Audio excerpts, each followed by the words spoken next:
മൈത്രി ഭവ. എല്ലാ SLS കുടുംബാംഗങ്ങൾക്കും നല്ലൊരു ദിവസം ആശംസിക്കുന്നു. ഇന്ന് അവബോധം, അവയർനെസ്, തിരിച്ചറിവിനെ തിരിച്ചറിയുന്ന ഘടകം. മനുഷ്യന്റെ ജീവിത സാഹചര്യങ്ങളിൽ മെച്ചപ്പെടുത്തുന്നതിനായി ബുദ്ധിയുടെ പങ്ക് വളരെ വലുതാണ്. എന്നാൽ അവബോധമെന്ന തിരിച്ചറിവ് വല്ലാതെ താഴ്ന്നു പോയാൽ ഒരു സമൂഹവും നിലനിൽക്കില്ല.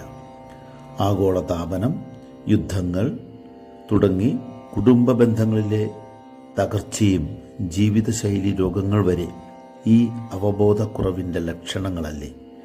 നമുക്കിന്ന് ഈ വിഷയത്തിൽ ആഴപ്പെടാം. എല്ലാ SLS കുടുംബാംഗങ്ങൾക്കും സ്നേഹത്തിൻ്റെ, സന്തോഷത്തിൻ്റെ, സമാധാനത്തിൻ്റെ, ഉന്മേഷത്തിൻ്റെ, ഉത്സാഹത്തിൻ്റെ, നല്ല ബന്ധങ്ങളുടെ, നല്ല ശീലങ്ങളുടെ, നല്ല ചിന്തകളുടെ മൈത്രി നേരുന്നു.